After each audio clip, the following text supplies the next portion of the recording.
ఆంధ్రప్రదేశ్లో పంచరామాలుగా ప్రసిద్ధి చెందిన 5 పుణ్యక్షేత్రాలలో పాలకొల్లు ఒకటి.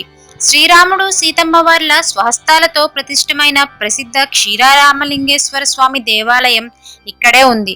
పూర్వం కౌశిక అనే పేద బ్రాహ్మణ స్త్రీ ఉండేది. ఆమె కొడుకైన ఉపవీతుడు తల్లిని క్షీరన్నం వండమంటాడు. కటిక పేదరాలైన కౌశిక కొడుకుని భీమేశ్వర స్వామిని ప్రసాదించమని చెబుతుంది. ఆమె మాటలు విన్న కొడుకు శివుని ప్రార్థించగా అతని ప్రార్థనలకు మెచ్చిన శివుడు ఆ బాలుని కోసం త్రిశూలంతో నేలపై గుచ్చగా అక్కడ పాలు పొంగాయని, అందుకే ఈ ఊరికి క్షీరారామం అనే పేరు వచ్చిందని అంటారు. క్షీరం అంటే పాలు. ఆ పేరు మీదుగానే పట్టణానికి పాలకొల్లు అనే పేరు వచ్చింది.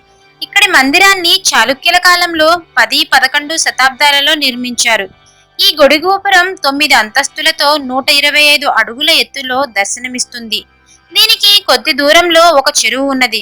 గోపుర నిర్మాణ సమయంలో ఒక్కొక్క అంతస్తు నిర్మితమైన తరువాత దాని చుట్టూ మట్టిని పోస్తూ దానిపై రాకపోకలతో 2వ అంతస్తు నిర్మాణం చేసేవారట.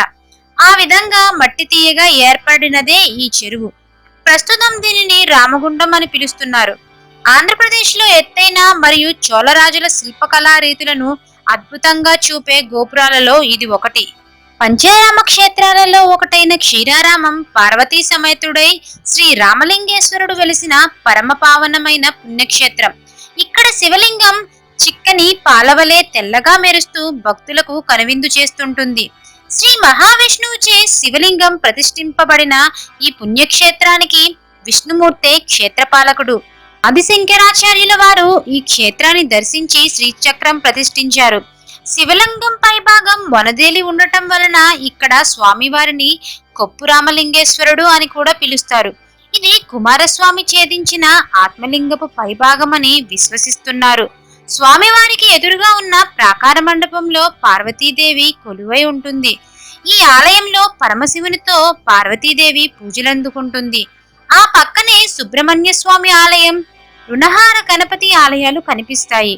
ఈ రుణహార గణపతిని దర్శించటం వలన అప్పుల బాధల నుంచి బయటపడడం జరుగుతుందని భక్తులు భావిస్తుంటారు.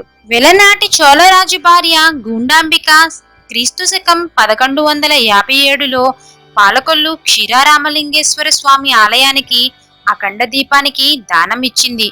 ఇక్కడ నాట్య మండపానికి క్రీస్తు శకం 1276లో కోన గణపతి దేవ మహారాజు కంచు తలుపులు పెట్టించారు. 150 అడుగుల ఎత్తైన ఆలయ గోపురాన్ని క్రీస్తు శకం 1415న అల్లాడ రెడ్డి భూపాలుడు నిర్మించారని శిలాశాసనం పేర్కొంటోంది. చెల్లా పిన్నమనేని నరహరినేని ఆలయ మండపం నిర్మించారు.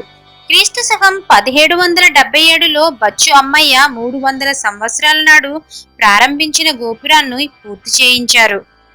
మా వీడియో కనుక మీకు నచ్చినట్టయితే లైక్ చేయండి, షేర్ చేయండి. మరిన్ని ఇంట్రెస్టింగ్ అప్డేట్స్ కోసం మా ఛానల్ కి సబ్స్క్రైబ్ చేయండి.